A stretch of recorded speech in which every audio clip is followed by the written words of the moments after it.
आज हम आपकी मुलाकात एक ऐसी हस्ती से कराने जा रहे हैं जो हर मुद्दे पर बेबाक टिप्पणियां करते हैं, अपने विचार व्यक्त करते हैं, राष्ट्रवादिता की सोच रखते हैं। इसके लिए भले ही चाहे जो कौम के रहनुमा हैं, मुस्लिम कौम जो सोई पड़ी है, उसके रहनुमा जो अपनी सत्ता के खातिर थाली के बैगन बने हैं, उनको भी वो नेस्तनाबूद करते हैं, बेपर्दा करते हैं, एक तरह से कहा जाए तो नंगा करते हैं। तो आइए मिलते हैं हाफिज सरवर साहब से। मेरा पहला सवाल ये है कि आपका पूरा नाम क्या है? मेरा नाम हाफिज गुलाम सरवर है।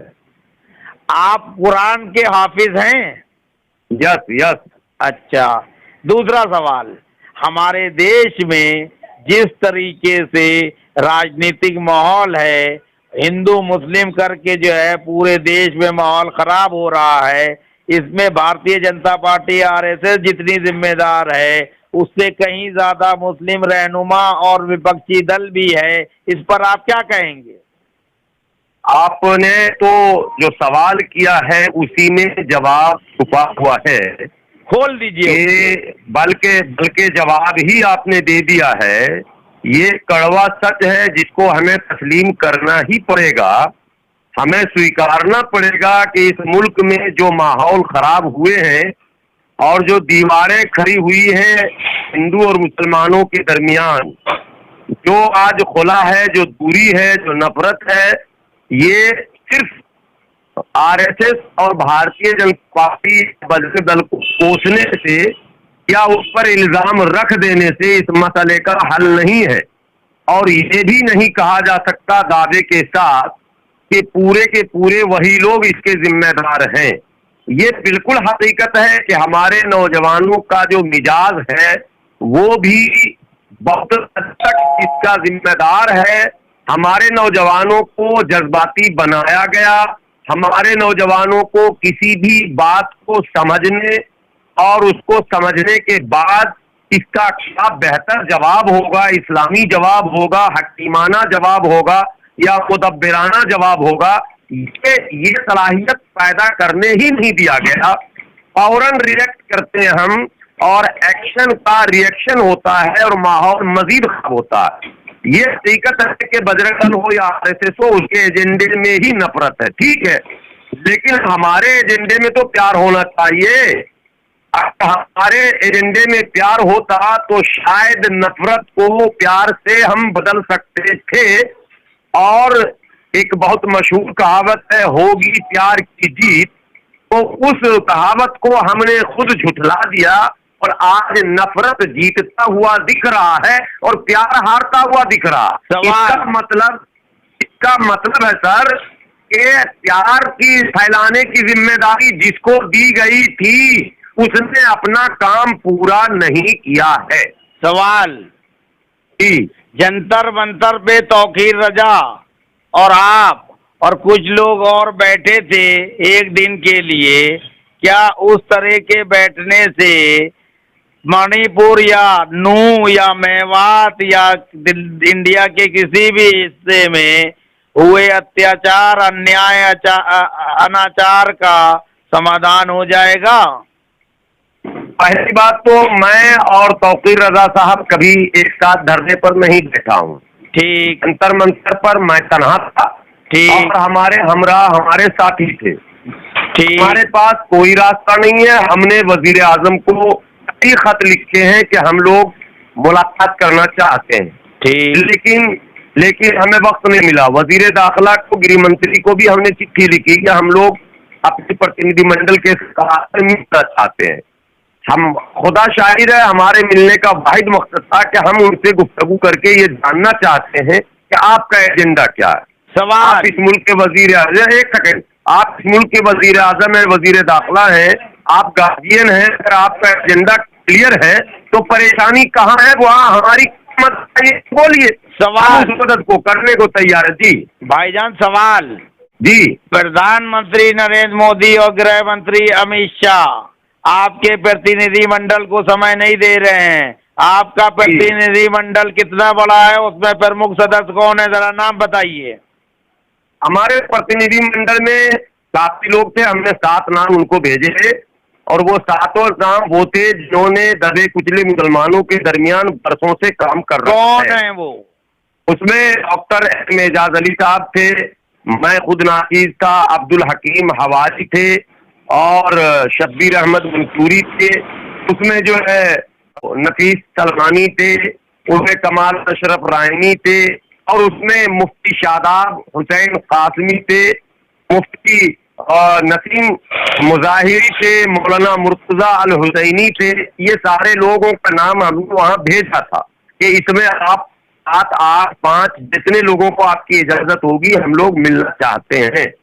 लेकिन ये बदकिस्मती है कि हम लोगों को वक्त नहीं मिला और जिन्हें वक्त नहीं मिलना चाहिए था, अब एडिशनल आपके सवाल के से पहले करूं, जिन्होंने इस मुल्क में 100 साल तक मुसलमानों को गुमराह करके रखा था और जिस पर ये इल्जाम है कि वो कांग्रेस परस्त है, उसी को भारतीय जनता पार्टी ने बुला लिया अपने दरवाजे में। किसको? अरे भाई, अभी मौलाना महमूद मदनी साहब मिलके आए अपने प्रतिनिधि मंडल के साथ, उसके बाद हजरत अरशद मदनी साहब मोहन भागवत जी से मिलके आए। तो ये वो लोग हैं जिन्हें कांग्रेस परस्त कहा गया है, कांग्रेस की पिछलग्गू कहे जाते थे। तो मेरा सवाल प्रधानमंत्री से यही था, क्या आपने फिर उन्हीं को बुला लिया? तो आपके इरादे पर भी हमको शक है कि आप कोई सही राह आप भी चुनना नहीं चाहते, वरना आप सही लोगों को बुलाते। सवाल प्रधानमंत्री नरेंद्र मोदी साहब और गृह मंत्री अमित शाह साहब आप लोगों को नहीं बुला रहे हैं। अक्सर मीडिया में ये चर्चा होती है कि गुलाम सरवर जैसे लोग भारतीय जनता पार्टी और आरएसएस के एजेंट के तौर पर टीवी डिबेट में जाके माहौल खराब करने में भूमिका निभाते हैं। इस पर आप क्या कहोगे? बहुत अच्छा सवाल आपने किया है। पहली बात, टीवी डिबेट में किस मौलाना और किस मुसलमान को जाना चाहिए, ये आवाम को समझना चाहिए।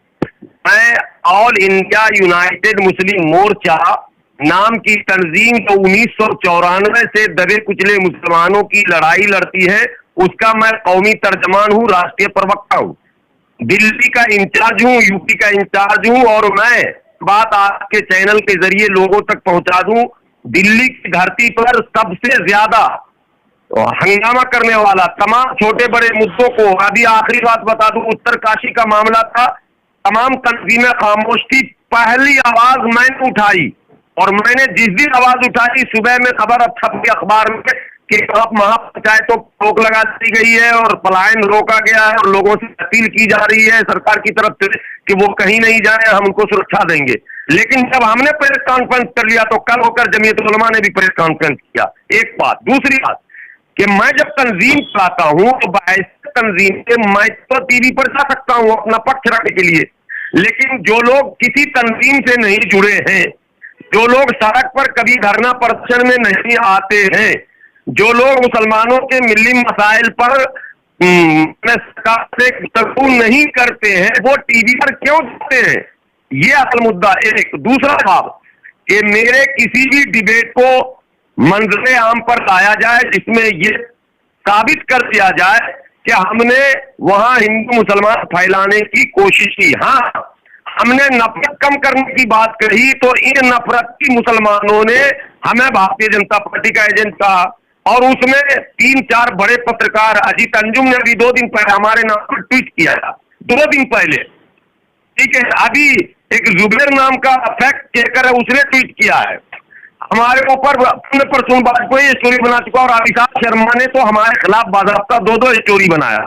ये सारे लोग कांग्रेसी लॉबी के हैं और जब मैं कांग्रेस के खिलाफ बोलता हूं तो लोग समझते हैं कि ये बीजेपी के हैं और जब बीजेपी के खिलाफ बोलता हूं तो लोग समझते हैं कांग्रेस के। मैं दोनों को बताने की कोशिश करता हूं कि कड़ा खरा बाजार में सबकी चाहे खैर, ना काहू से दोस्ती ना काहू से बैर, मैं किसी पक्ष का नहीं हूं। और एक बात सर, इसको जरूर चलाइएगा, आज तक 14 साल सड़क पर हो गए हमें से, मैं किसी नेता के दरवाजे गया नहीं, कहीं फोटो नहीं खींचता हूँ, किसी कांग्रेस के नेता या भाजपा के नेता के साथ, और न उसके दफ्तर में कोई हमारी तस्वीर वायरल करता। मैं सबको चैलेंज करता हूँ कि किसी नेता के साथ टीवी डिबेट में बड़े बड़े धुरंधर पहुंचते हैं, सुधांशु और तलाशिला, मैं नंबर तक नहीं मांगता हूँ, मैं अपनी बात रखता और निकल चलता हूँ। बाकी लोगों को मैं देखता हूँ कि दोस्ती भी करते हैं, चाय भी पीते हैं, नाश्ता भी करते हैं। मैं इनसे पूछता हूँ कि तुम क्यों टीवी पर जाते हो, तुम्हें जाने की क्या जरूरत है, किस हैसियत से जाते हो, तुम्हारी कोई तंजीम नहीं, तुम्हारा कोई काम नहीं, तुम्हारा कोई रोल नहीं, तुम्हारी कोई जिम्मेदारी नहीं, तो तुम टीवी डिबेट पर क्यों जाते हो। गुलाम सरवर को जाना चाहिए, और गुलाम सरवर जैसे जितने भी भारत में लोग हैं सबको जाना चाहिए, और मंचों पर भी जाना चाहिए, और धरने पर भी जाना चाहिए। अब कीजिए अगला सवाल आप। अगला सवाल ये है, न्यूज नेशन पे सचवाला साहब एक्स मुस्लिम करके एक प्रोग्राम में आते हैं, उसमें मैंने आपको भी सुना है, पिनाज नाम की एंकर ने आपको बोलने नहीं दिया, फिर उस घटिया चैनल पे आप अपना मुखड़ा क्यों दिखाते हो। एकदम सही सवाल है। न्यूज नेशन को सर्च कीजिए, उस जिस वीडियो को आपने देखा है वो वीडियो 54 मिनट का था, जिसको इन लोगों ने 22-23 मिनट चलाया है। बाकी जो काटा है वो मेरी बात को काट दिया गया है, लेकिन उस इंटरव्यू के बाद आज तक न्यूज नेशन पर मैं नहीं गया। अगर एक वीडियो उस वीडियो के डेट के बाद अगर दिख जाए तो पूरे भारत के मुसलमानों को मैं दावत देता हूं, वो 100 जूते हमें मारे। एक सवाल, लेकिन सवाल दूसरा सवाल नहीं, इसका नहीं, एक सवाल एक जवाब पूरा। और लेकिन कुछ मौलवी, यहां तक के पर्सनल लॉ बोर्ड के भी मौलवी 10 बार वहां बेइज्जत होने के बाद भी फिर जा रहे हैं। एक बुढ़ा मौलाना है जिसको कोई जरूरत नहीं है कहीं जाने की, छड़ी लेकर चलता है, उलमाए हिंद का है, वो बार बार जा रहा है। मैं उससे पूछ रहा हूँ क्यों जा रहे हो, हमसे कहता तुम क्यों आ रहे हो। ये भी बात सुन लीजिए आप।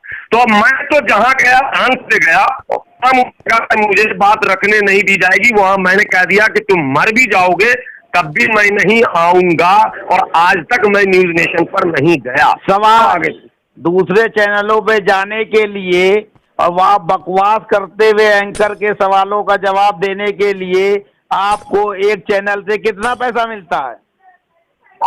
ये सवाल भी आपका वाजिब है और सबको करना चाहिए, और ये भी ताज्जुब की बात है कि ये सारे सवाल भारत के सभी चैनल, यूट्यूब चैनलों ने हम ही से किया है।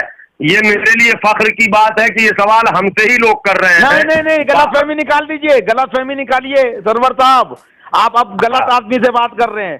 मेरा नाम सिराज साहिल है, मैं वो पत्रकार हूँ जिससे अजीत अंजुम, रजत शर्मा, राजदीप सरदेसाई, बरखा, सुधांशु, संदीप पात्रा, समझ रहे हो आप, कन्हैया, इनकी जो है नानी मरती है मेरा फोन उठाने में। आपने बहुत मेहरबानी की जो फोन उठा लिया और इंटरव्यू दे रहे हो। मैं सवाल पूछ रहा हूँ कि कितने पैसे मिलते हैं, इतिहास में ना चाहिए, सीधा एक लाइन में जवाब दीजिए। मैं अब जवाब दे रहा हूँ, मुकम्मल जवाब दे रहा हूँ। हाँ दीजिए। पहला जवाब तो ये है, मैं इसलिए ये लफ्ज मैंने कहा कि मैं लगभग 20 से 22 यूट्यूब चैनलों में ये जवाब दे चुका हूँ, और मैंने सारे यूट्यूब चैनल वालों से कहा कि भैया और जो लोग जाते हैं, गलतफहमी निकालो, मैं यूट्यूब चैनल का पत्रकार नहीं हूँ। पहली चीज सरवर साहब सुन लो आप, सुन लो, गलतफहमी निकालो आप।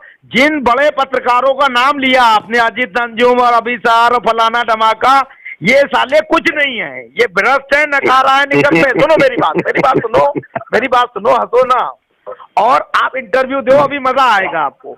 मजा मुझे आ रहा है और आएगा। जैसे पत्रकारों के सवाल में ही मैं यूट्यूबर नहीं हूँ, सुन लो पहली बात, मैं यूट्यूबर नहीं हूँ, मैं 30 साल से पत्रकारिता कर रहा हूँ, ठीक। साहब मैं जो कह रहा हूँ वो आपके ताल्लुक से नहीं कह रहा हूँ, पहले सफाई तो मुझे देने दीजिए। नहीं, आप पहले समझ लो आप किससे बात कर रहे हो। अब आप लंबा करो इंटरव्यू और आमने सामने आओगे तो बिल्कुल। हाँ आप बोलो, आप बोलो। मैं रंग छोड़ू नहीं हूँ भाई। हाँ मैं मैदान छोड़ के नहीं भागता। आपको पता नहीं है, मैं 2-2 घंटे इंटरव्यू डायरेक्ट करता हूँ। पहले आप सामने वाले को हल्के में ना लो, हम आपको हाँ समझ लो आप। 2 घंटे मैं बोलता भी तो हूँ। नहीं, मैं गलतफहमी निकाल दो, मैं आमने सामने बिठा के करूँगा। पहले अब आप बोलो, मैं चुप हूँ। मेरी सफाई तो सुन लीजिए। हाँ सुनाइए। तो मैंने उन तमाम यूट्यूबरों से कहा, अब यूट्यूबर मैं नहीं कहता हूँ, मैंने उन तमाम पत्रकारों से कहा कि भाई आपने हमसे क्या एहसान है, आप अच्छे पत्रकार हैं कि आपने ये सवाल पूछा, मुसलमानों को पूछना भी चाहिए, ये उनका हक है। अगर हम बाइज्जत मुसलमान की बात करते हैं तो फिर मुसलमान को ये हक है। निकालिए गलत स्टेटमेंट। हम बाइज्जत आपको एक प्रवक्ता, एक जो समाज सुधारक, एक सही बात कहने वाले नेता के तौर पे बात कर रहे हैं, मुसलमान के तौर पे नहीं कर रहे हैं। पहले तो ये गलतफहमी निकालिए।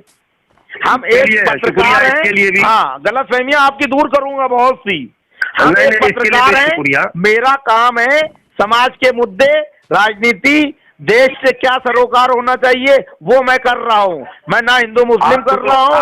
आपको साहिल साहब मैं एक बात बता दूं, टीवी में जाते हैं, उनसे आप अगर फोन करके कहेंगे ना मैं ये सवाल करना चाहता हूँ, तो मैं गारंटी इस बात की देता हूँ कि या तो वो छोड़कर भाग जाएंगे या वो कहेंगे कि मैं आपके इस सवाल का जवाब नहीं दूंगा। लेकिन मैं अब दे रहा हूँ जवाब। आप मेरी सुन लो, सुन लो यहाँ पे सुनो, फिर अब आप हमसे डिबेट कर लो। आप जो कह रहे हो उसको फोन करोगे, ऐसे टुच्चे लोगों को सुन लो। पहले बात, सिराज साहिल फोन नहीं करते हैं क्योंकि उनकी औकात ही नहीं है मेरे सवालों का जवाब देने की। और सुनो, हम 1 से 1 लाख सवालों का जवाब दूंगा, आप कर लो कभी आके।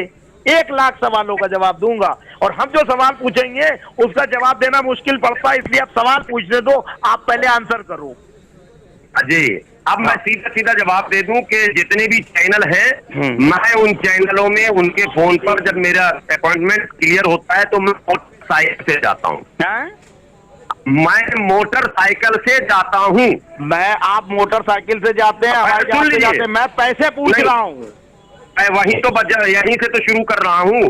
कंपनियां गाड़ी भेजती है, ड्राइवर आता है, गाड़ी कैब लेकर आता है, कैब लेकर जाता है, कैब लाकर घर पहुंचाता है, और नाश्ते खाने का इंतजाम होता है। लेकिन गुलाम सरवर अपनी गाड़ी, वो भी मोटरसाइकिल से जाता है हेलमेट लगाकर, और वहीं कंघी निकालकर सर झाड़ के टोपी पहन के तब अंदर घुसता है, और बोलने के बाद यानी डिबेट खत्म होने के बाद 10 सेकंड भी स्टूडियो में नहीं रुकता है, बाहर निकलता और फिर अपने काम में लगता है।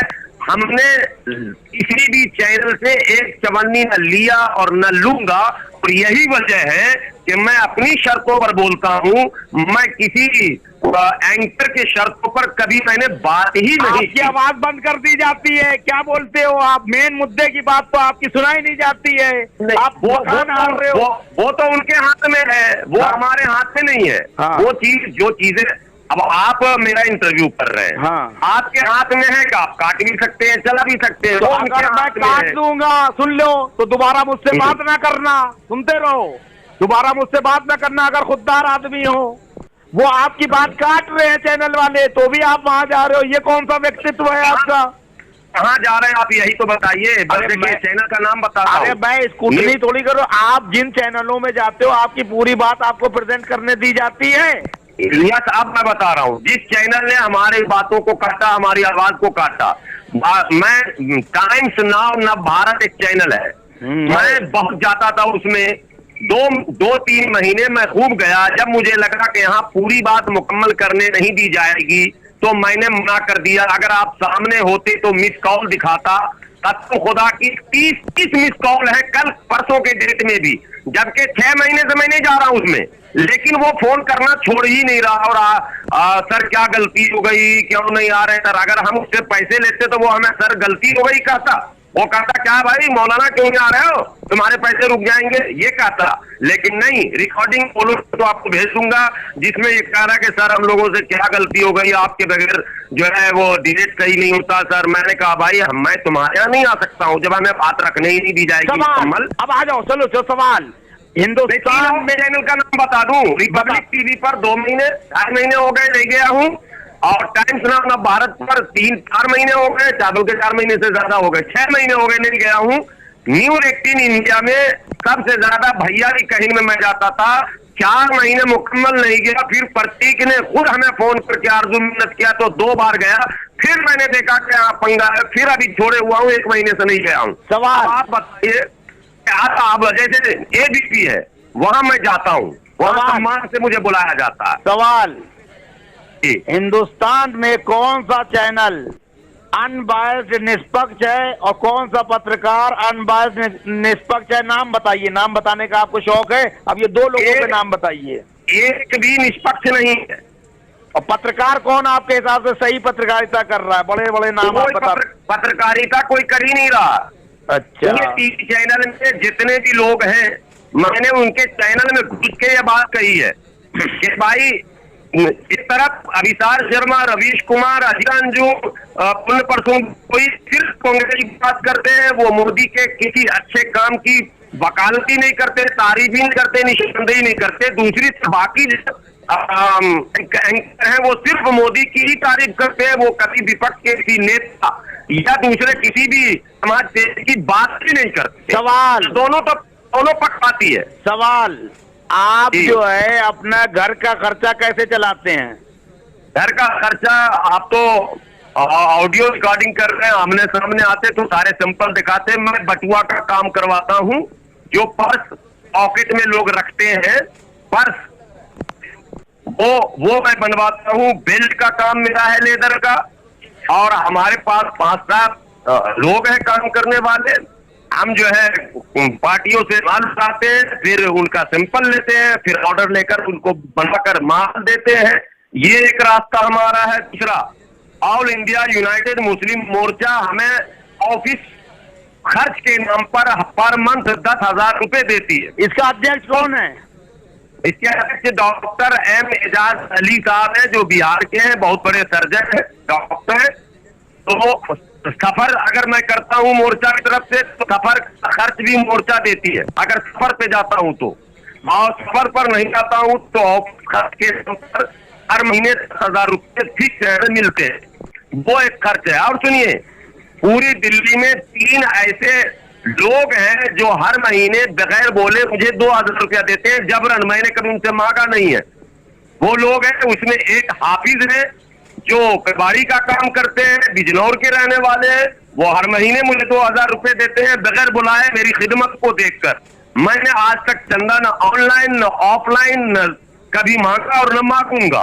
मेरे काम को देखकर अब जब मैं प्रोग्राम करता हूं तो जो हमारे पदाधिकारी हैं वो अपना खर्च खुद लेकर आते हैं, और वो लोग आपस में 100-100, 200 जमा करके दरी और बिछौना का पैसा देते हैं। जबकि हमारे पास माइक, दरी और क्या कहते हैं सारा इंतजाम जो धरने का है वो सब घर में हमने रख रखा है। यानी उसके लिए हमको किराए पर नहीं लेना पड़ता। 24 घंटे के शॉर्ट नोटिस पर मैं धरना दे सकता हूं। इसमें मैं सक्षम हूं, मैन पावर भी और सामान भी। हमको इसमें कोई इंतजाम करना नहीं पड़ता। ये सब मैंने दिल्ली में अल्हम्दुलिल्लाह कर लिया। अखबार वाले हमें बहुत मानते हैं, ये भी सुन लीजिए। हमारी खबर को दबने और छुपने नहीं देते हैं। सारे उर्दू अखबार वाले का मैं शुक्रगुजार हूँ कि मेरे सारे खबरों को वो छाप देते हैं, जबकि उनके ऊपर दबाव है। सवाल मेरा ये है अब आपसे कि मुस्लिमों के ऊपर चांद बाग और सीलमपुर और उस एरिए में 2020 में फरवरी में कत्लेआम किया गया और उसमें पुलिस भी शामिल थी। उस दिशा में आपने और आपकी तंजीम ने क्या किया?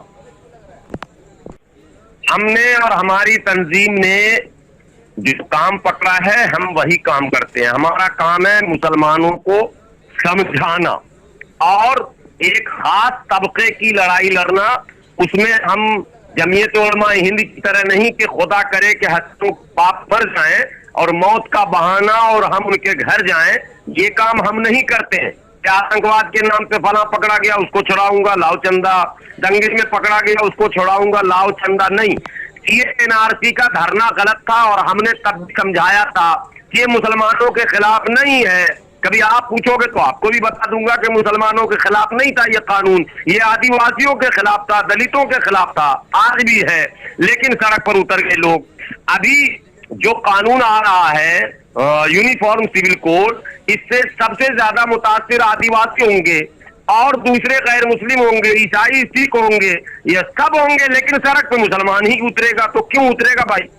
क्यों नहीं सबको मिलाकर एक नई पॉलिसी क्यों नहीं अपनाई जाएगी? ये सारे सवाल हमारे रहते हैं, तो हम मुसलमानों को यही समझाते हैं। अल्हम्दुलिल्लाह मैं ये कह सकता हूँ कि यूसीसी के खिलाफ मुस्लिम तंजीमों ने मूड बनाया था सड़क पर उतरने का, लेकिन मैंने लगातार बयान दिया और मैंने आखिरी में कहा कि जो तंजीम सड़क पर उतरने की बात करेगी वही आरएसएस का एजेंट कहलाएगी। अल्हम्दुलिल्लाह सड़क पर लोग नहीं उतरे, बहस चल रही है, आगे देखिए क्या होता। सवाल, तो प्रधानमंत्री नरेंद्र मोदी कुशल नेतृत्वकर्ता कहलाए जाते हैं, विश्व गुरु बनने की दिशा में आगे बढ़ रहे हैं। भारतीय जनता पार्टी ने 2014 में जो अपना घोषणा पत्र जारी किया था उसमें राम मंदिर, धारा 370 और 35A और महिलाओं को 3 तलाक, जीएसटी और नोटबंदी और 50 चीजें कही थी, वो उसको कर रहे हैं। उसी में जो है एक मुद्दा जो है कॉमन यूनिफाइड सिविल कोड भी था, वो अब जो है इस पे चर्चा कर रहे हैं इलेक्शन से पहले। 9 साल से पहले, 9 साल में सबसे पहले जिस मुद्दे को सरकार को उठाना चाहिए उसको सबसे बाद में उठा रही है। इसको आप किस नजर से देखते हैं? अब देश के लोगों को ये बताना जरूरी है कि जिस एनआरसी पर इतना बवाल हुआ वो एनआरसी राजीव गांधी ने 1985 में लाया था। अच्छा, बात हो गई क्लियर। जिस यूनिफॉर्म सिविल कोड पर आज बहस हो रही है उसके पैरोकार कांग्रेस खुद थी। ठीक है, आपने सैकड़ों अमेंडमेंट किया। ये आर्टिकल 44 पर 2 लाइन लिखा हुआ, 2 लाइन भी नहीं, आधा लाइन लिखा हुआ है, आप इसको फिट नहीं कर सके। जिस हिंदू राष्ट्र की बात हो रही है, 23 दिसंबर की रात में हिंदू राष्ट्र का बीज जवाहरलाल नेहरू ने बाबरी मस्जिद में मूर्ति रखकर बीज लगा दिया। अगर जवाहरलाल नेहरू ईमानदार होते तो मूर्ति रखने वाले को गिरफ्तार करते, मस्जिद को पाक करते। आपने ताला लगाकर, अगर आपको मंदिर ही बनाना था तो मस्जिद खत्म करके उसी दिन मंदिर बनाते। न टीवी था, न रेडियो था, न अखबार था, न सोशल मीडिया था। भारत के लोगों को पता भी न चलता, अयोध्या में राम मंदिर भी बन जाता। लेकिन इस मुद्दे को यहाँ तक खींच कर लाने वाली पार्टी का नाम कांग्रेस है। आज भाजपा ईमानदार है कि उसने खुलकर कहा 370 हटाएंगे, हटा दिया। खुलकर कहा मुसलमानों को घेरेंगे, घेर लिया। खुलकर कहा कि शरीयत में इंटरफेयर करेंगे, कर रहा है। खुलकर कहा कि हम राम मंदिर बनाएंगे, बना दिया, चाहे कोर्ट से बनाए, कचहरी से बनाए। खुलकर उसने कहा कि जो कुछ कहा वो खुलकर कहा, वो सारे एजेंडे पर काम भी खुलकर कर रही है। कांग्रेस क्या कर रही है ये सवाल पूछिए, जिनको हमने इतने सालों वोट दिया। सपा क्या कर रही है, बसपा क्या कर रही है, आरजेडी क्या कर रही है, जेडीयू क्या कर रही है, टीएमसी क्या कर रही है, बीएआरएस क्या कर रही है, क्या कहते हैं वो दूसरी तमाम पार्टियां जिनको हम वोट दे रहे हैं वो क्या कर रहे हैं। लोग ये सवाल कोई पूछता ही नहीं, सिर्फ ये पूछता कि मोदी देश को बर्बाद कर रहा। अगर मोदी देश को बर्बाद कर रहा तो पूरा देश खड़ा होगा ना जी। मोदी देश को बर्बाद कर रहा, खड़ा होगा मुसलमान, ये कौन सा मसला? सवाल, प्रधानमंत्री नरेंद्र मोदी और राष्ट्रीय स्वयंसेवक संघ, इनकी यही तो रणनीति है कि गुलाम सरवर जैसे किसी एक आदमी को पकड़ा जाए और वो दिन रात विपक्षी दलों और कांग्रेसियों को लतियाता रहे और माहौल खराब करता रहे। हिंदू मुस्लिम की जो है एक रेखा खिंच जाए और वोट पोलराइज हो जाए, उससे बीजेपी को फायदा हो। 14 में हुआ, 19 में भी हुआ और 24 में भी होगा। इस पर क्या कहोगे? नहीं, 24 में तो मोदी सरकार आ ही रही है। हाँ, मैं वही कहना क्या है, मोदी सरकार आ ही रही है और कांग्रेस उसको ला ही रही है।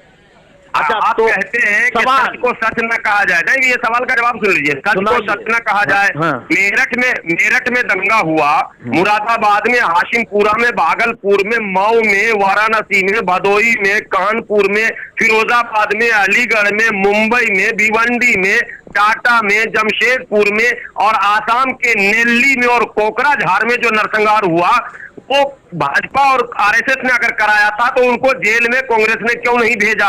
आखिरी ये जवाब सुन के तब दूसरा सवाल कीजिएगा सर। ये गुजरात में 2002 में दंगा हुआ और 2004 में कांग्रेस की सरकार आ गई। तो सर जी सुन रहा हूँ, बोलिए आप। 2004 में कांग्रेस की सरकार आ गई जी। 10 साल मनमोहन सिंह के नेतृत्व में सरकार रही और तमाम विपक्षी पार्टियां साथ में थी। गोधरा कांड का सीबीआई जांच हुआ कि वो कांड किसने करवाया था? नहीं हुआ। सवाल दूसरा, मोदी और अमित शाह को जेल भेजा इन लोगों ने जी। बाबू बजरंगी का वीडियो ऑडियो वायरल हुआ कि हाँ मोदी जी ने हमको आशीर्वाद दिया और कहा कि मुसलमानों को मारो, हम बचेंगे। मोदी बच कैसे गए और प्रधानमंत्री बन कैसे गए? ये सवाल हम सोनिया गांधी से पूछेंगे या मोदी पूछेंगे?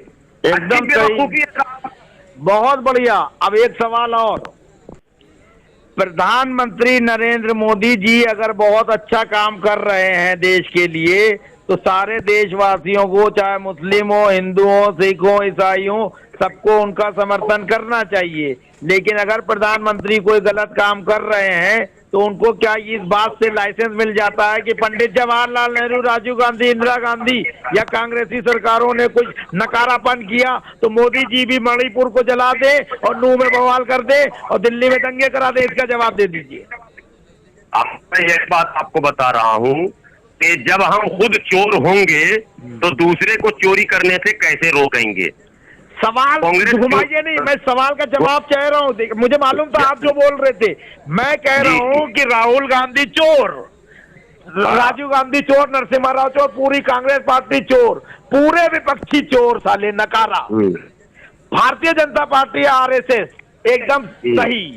क्या नहीं, अरे सवाल आपका गलत हो गया। अरे सवाल आप थोड़ी बताओगे हमें, आप हमें सवाल नहीं बताओगे। चोर मौसेरा पार्टी है दोनों। भाई सुनो, सरवर साहब सुन लो। अरे सुनो मेरी बात सुनो भाई, गलत बात ना करो। आप हमसे ये नहीं कहोगे कि सवाल गलत है। सवाल पूछने का अधिकार मेरा है, जवाब देने का आपका है। समझ में आई? तो हम सवाल जो पूछ रहे हैं वो मैं पूछूंगा, जब आप जवाब देंगे मैं चुप रहूंगा। मैं वो पत्रकार नहीं हूँ कि आप फिक्स करोगे हमें। मैंने क्या कहा फिर सुनो आप, फिर सुनो। कांग्रेस नकारा, सारा विपक्ष नकारा, सब बेकार। मोदी जी सरकार में है, मोदी जी विश्व गुरु बने, भगवान बने, ठीक। दिल्ली में दंगे हुए और अभी मणिपुर में जो हादसे हो रहे हैं और नूह में जो हुआ, क्या इसकी जिम्मेदारी से मोदी और शाह बच सकते हैं? जवाब दो आप। अब आज तो सही सवाल आपने किया। इसकी जिम्मेदारी जब गोधरा दंगे से बच गए, गुजरात से बच गए, जब कांग्रेस के रीजन में बच गए, मोदी तो प्रधानमंत्री, उनको कौन जीत सकता है? फिर सवाल आप जो है मुख्तार अब्बास नकवी और शाहनवाज हुसैन स्टाइल की जवाब हमें ना दो। फिर सवाल कर रहा हूं, वो बच गए, कांग्रेस नकारा थी, उनको सजा नहीं दे पाई, उनको फांसी नहीं चढ़ा पाई, लेकिन देश की आवाम और जनता और राष्ट्र की सुरक्षा के लिए अब वही लोग सत्ता में आ गए हैं जो सत्ता में नहीं थे जब वो नहीं गए। तो अब जब सत्ता में है तो जनता का क्या करेंगे? इसका जवाब दीजिए। जनता को भुगतना पड़ेगा, देश को भुगतना पड़ेगा। जन क्रांति होगी जब सारे विपक्षियों को किनारे करके कोई नया माहौल बनेगा, क्योंकि सारे विपक्षी आजमा लिए गए, फुगे कारतूस है। कांग्रेस कभी भी सांप्रदायिकता का मुकाबला नहीं कर सकती है, दूसरी विपक्षी पार्टियां भी सांप्रदायिक का मुकाबला नहीं कर सकती है। सवाल यादव को सुनिए सर, जिस यादव को हम कहते थे वाई का समीकरण, वो यादव पर चुका है और भगवा कमता बांध के मुसलमानों के मोहल्ले पे हमले कर रहा। आज जो नूह का मास्टर माइंड है मोनू मानेसर, वही यादव है। तो अखिलेश यादव क्यों नहीं उसको संभाल लेते? तेजस्वी क्यों नहीं संभाल लेते? वोट तो हम दे रहे हैं ना उनको। तो सवाल हम मोदी से क्यों पूछे? पहले हमारे घर में जो आग लगी है, हम जिसको वो मोदी को तो हमने वोट ही नहीं दिया। मोदी तो खुला सांप्रदायिक पार्टी के नेता हैं। मोदी तो पहले से ही घोषित है अपराधी, वो पहले से कातिल है, वो पहले से गुजरात के काला धब्बा उन पर लगा हुआ है। आप कहते हैं मोदी से सवाल पूछो, सवाल हम इनसे पूछते हैं। मैं नहीं कह रहा हूं, मैंने कहा मैं आपसे सवाल पूछ रहा हूं। मोदी जी तो हमारे सामने आ ही नहीं सकते, आप समझो। आपसे पूछ रहा हूं सवाल, मोदी जी से नहीं पूछ रहा हूं। फिर सवाल सुनो, आप सवाल नहीं समझ पाए शायद। मोदी जी बहुत अच्छे आदमी हैं, प्रधानमंत्री बन गए हैं, नोबेल पुरस्कार मिलना चाहिए, विश्व गुरु बन जाना चाहिए। मेरा सवाल यह है कि कांग्रेस नकारा थी, एक अपराधी को सजा नहीं दी, आज वो प्रधानमंत्री बन गया। एक अपराधी को सजा नहीं दी, वो आज गृह मंत्री बन गया। एक अपराधी को सजा नहीं दी, समाजवादी पार्टी ने, वो उत्तर प्रदेश का मुख्यमंत्री बन गया। सवाल ये है कि क्या वो लोग अब जब मुख्यमंत्री और प्रधानमंत्री और गृह मंत्री बन गए हैं तो कांग्रेस और दूसरी पार्टियों और आम जनता का क्या होगा? ये जवाब दो आप। सवाल दो रास्ते मेरी नजर में। हाँ सुन लीजिए, आखिरी जवाब। दो रास्ते हैं। एक रास्ता है कि 100% मुस्लिम वोट इन तमाम सेक्युलर पार्टियों से निकालकर अपना अलग कर ले, चाहे ओवैसी साहब को दे, चाहे बदरुद्दीन अजमल साहब को दे, डॉक्टर अयूब साहब को दे, या कूड़े में डाल दे, मगर इन सेकुलर पार्टियों से अलग कर ले और इनको कह दे तुम अपना लड़ो। तुम खुद हिंदू हिंदू लड़के फैसला कर लो किसको प्रधानमंत्री बनना। सवाल नंबर 1। जवाब दूसरा ये कि 100% मुस्लिम भारतीय जनता पार्टी को वोट दे दे, कैसे माहौल सही होता। आप वोट भी नहीं देंगे, भाजपा को दुश्मन भी कहेंगे और दुश्मन को जबरदस्ती दोस्त कहेंगे। अरे भाई, मेरी नजर में वो एक शक्तिमान सीरियल आया था जिसमें कहा गया था गंगाधर ही शक्तिमान है, तो भाजपा ही कांग्रेस है, कांग्रेस ही भाजपा है, मोदी ही राहुल है, राहुल ही मोदी है। ये मामला है, सिंपल सा लॉजिक है बिल्कुल। सवाल, आपने जिन नकारा रहनुमाओं बदरुद्दीन अजमल, अय्यूब और असदुद्दीन ओवैसी और महमूद मदनी, अरशद मदनी जैसों के नाम लिए, इनको दरकिनार करके आप जैसे लोग मेहनत करके एक नया मुस्लिम नेतृत्व खड़ा करने में क्यों कामयाब नहीं होते हैं, इसका जवाब दीजिए। बिल्कुल, ये सवाल आपने वो किया है जो सवाल आपको ऐसे सभी लोगों से करना ही चाहिए था कि आखिर एक विकल्प क्यों नहीं दे पाते हैं। आज आपको ये दिल की बात बता दूं कि कसम खुदा की, मैं अल्लाह ने जितनी सलाहियत मुझे दी, बदले जितना मेरे जान है, मैंने सही सलाहियत लगा दी, लेकिन हमारे पास चलने के पैसे नहीं है। विकल्प तो मैं 1 महीने में देश के अंदर खड़ा कर दूं, 1 महीने में विकल्प, और ये सारे नाकारा किनारे खड़े हो जाएंगे। लेकिन मसला ये है कि बगैर पैसे के आप अपनी ताकत का इजहार भी नहीं कर सकते हैं। कदम कदम कदम पे पैसे की जरूरत है। सवाल, और हम लोग सिर्फ बच्चे पढ़ाने तक जो बचता वक्त वो समाज को दे देते हैं। सवाल, प्रधानमंत्री नरेंद्र मोदी साहब, अमित शाह साहब अर्णव गोस्वामी से अपने फेवर में खबरें चलाने के लिए उसको एक पत्रकार से चैनल का मालिक बना देते हैं, तो गुलाम सरवर विश्व गुरु बनाने की दिशा में, सही दिशा में काम करने की क्षमता रखते हैं, और ये नकारा मुस्लिम नेतृत्व को दरकिनार करके सही नेतृत्व प्रदान करके अगर बीजेपी के पक्ष में भी सारी मुस्लिम कौम को एकजुट करते हैं जिससे देश में शांति और विकास और सद्भाव पैदा हो और भारत विश्व गुरु बने, तो प्रधानमंत्री और अमित शाह गुलाम सरवर जैसे लोगों के ऊपर पैसा क्यों नहीं लगाते, या आप उनसे पैसा क्यों नहीं मांगते हो अगर आप राष्ट्र भक्त हो गया जवाब सवाल आपका? हाँ, अब जवाब सुन लीजिए। जवाब दीजिए, सवाल नहीं सुनेंगे। जिस पार्टी की मंशा ही देश में सांप्रदायिक तनाव बनाकर पोलराइज करके वोट लेना हो, आप उस पार्टी से ही उम्मीद करते हैं कि गुलाम सरवर को फाइनेंस कर देगा? अरे ये गलतफहमी मुल्क को खत्म करनी पड़ेगी कि गुलाम सरवर भाजपा की वकालत कर रहा। मैं तो दोनों को एक कह रहा हूं, यही तो मेरी मुसीबत है कि न कांग्रेस हम पैसे लगा सकती है न भाजपा लगा सकती है। हमें तो उन लोगों की जरूरत है जो इन दोनों को एक सिक्के का 2 पहलू मानता हो, वो हमारे साथ आ जाए। आप उन मुसलमानों से अपील करवाइए ना जो लाखों करोड़ों रुपए जमीयत को, जमात को और दूसरी तंजीमों को और दूसरे नेताओं को चंदा देती है, वो गुलाम सरवर के पास क्यों नहीं आती है? ये मेरा सवाल है। आप पार्टी की बात करते हैं। अर्णव गोस्वामी ने तो मोदी की तारीफ की, गुलाम सरवर मोदी की तारीफ नहीं करता। गुलाम सरवर का कहना है कि मोदी मुजरिम थे, लेकिन कांग्रेस ने क्लीन चिट करवा दिया। अब मोदी प्रधानमंत्री, अब कांग्रेस के बाप की हिम्मत ही नहीं है कुछ बिगाड़ने की। जब थी ताकत तब तो आप कुछ कर नहीं सके, अब आपको अंदर करवाया जाएगा और वो सिलसिला शुरू है ईडी सीबीआई का। तो ये बात जब मैं कहता हूं कांग्रेस के खिलाफ तो कहा जाता है ये भाजपा के पक्षधर है। अरे भैया, कांग्रेस के खिलाफ मैं क्यों नहीं कहूं, आप ये बताइए हमें। कांग्रेस ने कौन सा अच्छा काम किया हमारे लिए वो बताइए। 28% हम रोजी में कटोरा कांग्रेस ने दिया, सच्चर कमेटी की रिपोर्ट कांग्रेस ने दी, मिश्रा कमीशन की रिपोर्ट कांग्रेस ने दी, कुंडू कमीशन की रिपोर्ट कांग्रेस ने दी। बेशर्म कांग्रेस को यह शर्म भी नहीं आई कि जब दलितों से बदतर हो चुके थे तो उसने हमारे लिए योजना और प्लान क्यों नहीं बनाया।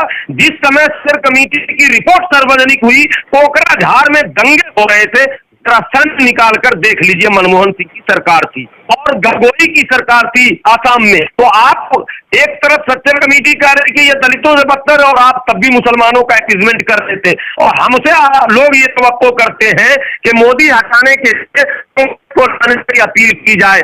मैं कभी नहीं कर सकता हूं। सवाल इसे किनारे खड़ा रहूंगा। सवाल, इमरान प्रतापगढ़ी को राष्ट्रीय अध्यक्ष बनाया गया अल्पसंख्यक विभाग का और उनको राज्यसभा भी दे दी गई और लोगों का ये कहना है उनमें बहुत घमंड है, तो क्या कांग्रेस जो है अपने चिंटू और पिंटू को ही जो है पद पे लाती है? इस पर क्या कहेंगे? देखिए, तमाम सियासी दलों का एक तरीका है कि जो उनका महिमा मंडन करेगा, उनकी चापलूसी करेगा, चमचागिरी करेगा, दरबारी होगा, उसे पद दिया जाएगा।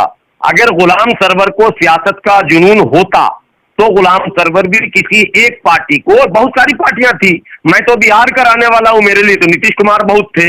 और सुन लीजिए, नीतीश कुमार के कई करीबी लोगों ने हमें कहा भी, अरे आप ये उल्टा पुल्टा क्यों बोलते हैं, आप आइए जुड़िए, आपको जो है हम लोग सेट कर देंगे। हमने कहा मैं क्या चुनूं, गलती जब आपकी सरकार करेगी तो हम तो भाई वहां भी बोलेंगे।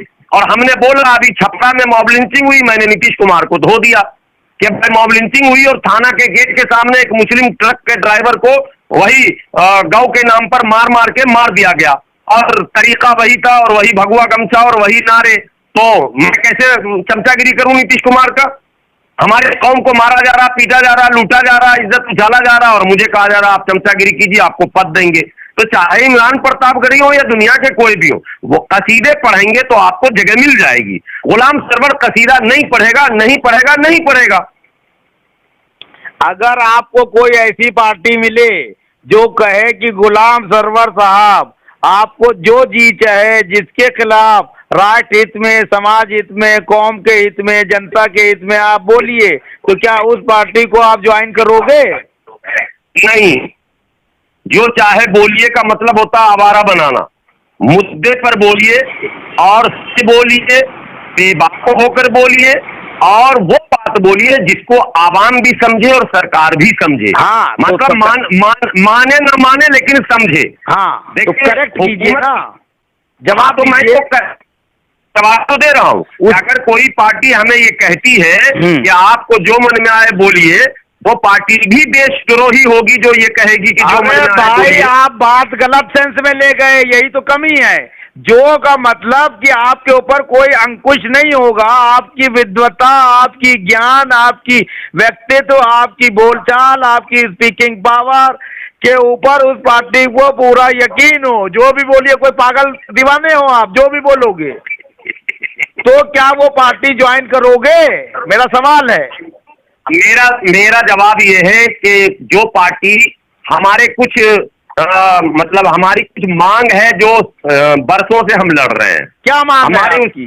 हमारी मांग है कि दलित मुसलमानों को 341 के दायरे में लाया जाए। सही मांग है, और बोलिए।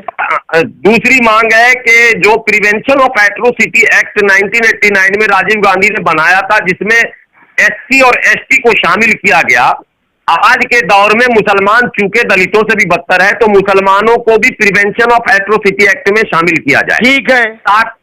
अब ये दो मांग कोई भी मान ले, जिंदगी में मुझे कोई ओहदा नहीं दे, हम उस पार्टी के लिए काम करने को तैयार हैं। नहीं, आप चलिए, अब आप इंटरव्यू खत्म करते हैं। धन्यवाद, शुक्रिया, अस्सलाम वालेकुम। अब हम आपसे बाद में बात करेंगे।